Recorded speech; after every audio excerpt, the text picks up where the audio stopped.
और इस वक्त की एक और बड़ी खबर आपको बता दें, श्रीलंका से ही जुड़ी हुई। गोटाबाया के लिए मालदीव्स में प्राइवेट जेट लैंड हो चुका है और मालदीव से सिंगापुर जा सकते हैं गोटाबाया। सोर्सेस के हवाले से इस वक्त की ये बड़ी खबर, और अब से कुछ ही देर में मालदीव से रवाना हो सकते हैं गोटाबाया। ये बड़ी जानकारी मिल रही है, अब से थोड़ी देर बाद यानी 11:30 बजे निकल सकते हैं मालदीव से गोटाबाया सिंगापुर के लिए। लेकिन टीवी9 भारतवर्ष लगातार आपको कोलंबो की तस्वीरें भी दिखा रहा है, जहां सबसे बड़ी खबर इस बीच ये आ रही है कि अब कोलंबो की सड़क पर सेना ने टैंक भी उतार दिए हैं। बख्तरबंद गाड़ियां अब आपको श्रीलंका की सड़क पर नजर आएंगी। जहां एक तरफ कल हमने देखा प्रदर्शनकारी और सेना आमने सामने थी, वहीं अब हालात जो बने हुए हैं, जो स्थिति अभी बनी हुई है, उससे निपटने की पूरी तैयारी।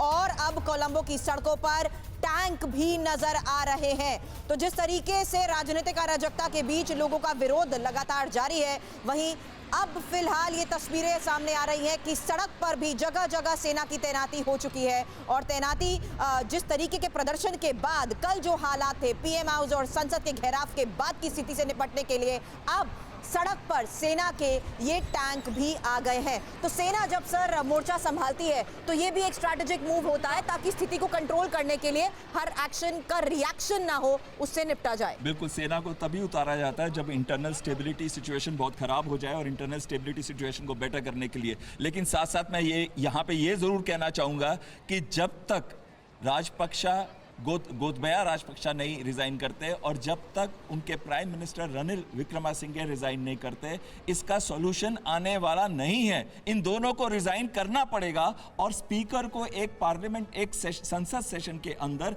नए प्रेसिडेंट, नए प्राइम मिनिस्टर या सर, बट वो पूरा प्रोसेस है, 1 महीना लगेगा अगर हम कहें किसी तरह की स्टेबिलिटी या किसी सरकार के ऊपर देने की जिम्मेदारी उससे पहले की आज की ये तस्वीरें। बिल्कुल, ये तस्वीरों की जरूरत इसलिए थी क्योंकि कोई भी इंटरनेशनल एजेंसी, चाहे वो IMF हो, वर्ल्ड बैंक हो, एशियन डेवलपमेंट बैंक हो, वो कभी भी आपको लोन या रिस्ट्रक्चरिंग नहीं करेगी जब तक कोई पॉलिटिकल गवर्नमेंट सामने ना हो जहां से वो नेगोशिएट कर सके उसके साथ।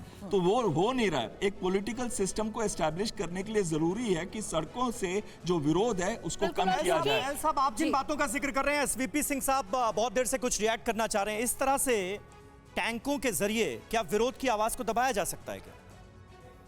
कुछ डराव पैदा होगा पब्लिक में, पर मैं ये बताना चाहता हूं कि अगर फौज ने कुछ गलत हरकत कर दी, मारो मारी की, खून खराबा की, श्रीलंका का बहुत ज़्यादा नुकसान होगा। अमेरिका उनको जो एड दे रहा है इस समय वो बंद कर देगा, IMF, वर्ल्ड बैंक बिल्कुल बंद कर देंगे, और एक सिविल वॉर की तरफ ना बढ़ जाए श्रीलंका। जो इस समय पब्लिक ने बहुत समझदार तरीके से अपने प्रोटेस्ट किए हैं, काफ़ी शांतिपूर्व रखे उन्होंने, ना कोई इस समय एक्सट्रीमिज्म का प्रॉब्लम आया है। इंटरनल सिक्योरिटी मैं कहूँगा फिर भी संभली हुई है। उनका प्रोटेस्ट क्या है कि हमें खाना पीना, राशन पानी नहीं मिल रहा, फ्यूल नहीं मिल रहा है। तस्वीरें जैसी हमने देखी सर, बहुत डिसिप्लिन तरीके से बरखलाफ हो रहा है जी, बहुत डिसिप्लिन तरीके से जो प्रदर्शनकारी थे वो आगे बढ़ते हुए नजर आए, भले ही उनकी संख्या बहुत ज्यादा थी। और देखिए, विरोध प्रदर्शन लगातार बढ़ता जा रहा है राजपक्षे की चीन परस्त नीतियों की वजह से, और उसके खिलाफ श्रीलंका में ये गुस्सा है। श्रीलंका की तबाही में चीन से रिश्ते का भी हाथ है, और अब मदद के लिए भारत की तरफ श्रीलंका देख रहे हैं।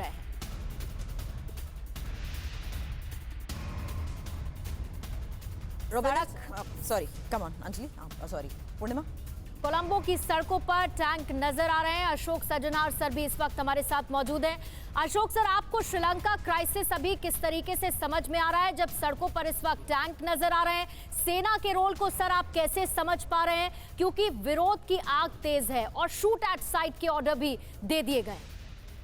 जी बहुत धन्यवाद पूर्णिमा। देखिए, ये जो सेना को उतारा गया है ये एक शो ऑफ फोर्स है, परंतु मुझे एक ये देखकर भी खुशी हो रही है जो वहाँ पर जो नॉर्मल यातायात है वो चल रहा है, लोग जा रहे हैं वहाँ पर, हम गाड़ियाँ भी देख रहे हैं, स्कूटर भी देख रहे हैं।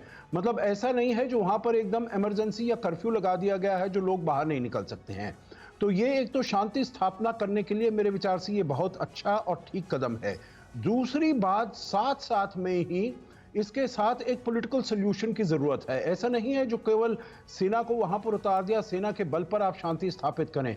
एक आपको पॉलिटिकल सॉल्यूशन चाहिए जो पार्लियामेंट में स्पीकर द्वारा कोई वहां पर जो गवर्नमेंट निकलती है, चाहे वो रानिल विक्रमासिंघे बने जो बैलेंस टेन्योर है गोटाबाया राजपक्से का राष्ट्रपति के रूप में, चाहे रानिल बने या कोई और बने, परंतु एक वहां पर सरकार ऐसी बननी चाहिए जिसका विश्वास लोगों को उस सरकार पर है, तभी ये आगे चल सकता है। क्योंकि शांति स्थिरता की सबसे अधिक जरूरत है। जो दो पहले पैनलिस्ट थे, मैं बिल्कुल सहमत हूं उनसे। शांति होगी तभी international agencies, IMF, America, Europe, Bharat, ADB वगैरह ये सब सामने आएंगे, उनको पैसा देंगे और वहां पर उनकी जो आर्थिक समस्याएं हैं उनको वो हल कर पाएंगी। बिल्कुल सही बात है सज्जन आर साहब, लेकिन फिलहाल जो ये स्थिति नजर आ रही है कोलंबो की सड़कों पर, ये क्या बता रही है? कहीं ऐसा तो नहीं कि श्रीलंका के लोगों की आवाज को, विरोध के स्वर को सेना के बूटों तले रौंदने की तैयारी है? ये सवाल जरूर जहन में आता है, लेकिन इस वक्त यह भी जरूरी है कि श्रीलंका के हालात को काबू में किया जा सके। जो अराजकता की स्थिति नजर आ रही है उससे कहीं कोई नुकसान ना हो, यह भी सुनिश्चित किया जाना जरूरी है। और इसके लिए अब सेना जो है वो पूरे एक्शन में नजर आ रही है, खास तौर पर कार्यवाहक राष्ट्रपति रानिल विक्रमसिंघे के आदेश के बाद, जिसमें यह कहा गया कि हिंसा करने वाले प्रदर्शनकारियों को देखते ही गोली मार दी जाए, शूट एट साइट का ऑर्डर दे दिया गया। प्रदर्शन वाले इलाकों में फिलहाल कर्फ्यू लगा दिया गया है।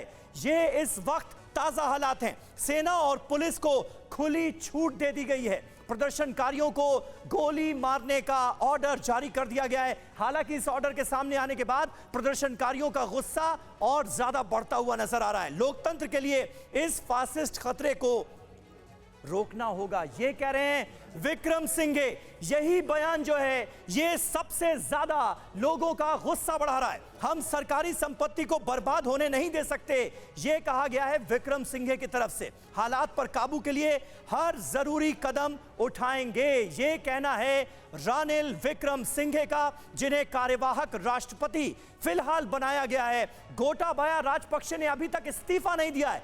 उनके खिलाफ तो नाराजगी है ही, लेकिन रानिल विक्रमसिंघे के खिलाफ भी जनता बहुत ज्यादा नाराज नजर आ रही है। यह है श्रीलंका की इस वक्त की हकीकत। पल पल की अपडेट से आपको आगे भी वाकिफ कराते रहेंगे। फिलहाल रुक रहे हैं एक बहुत छोटे से ब्रेक के लिए, कहीं ना जाइएगा।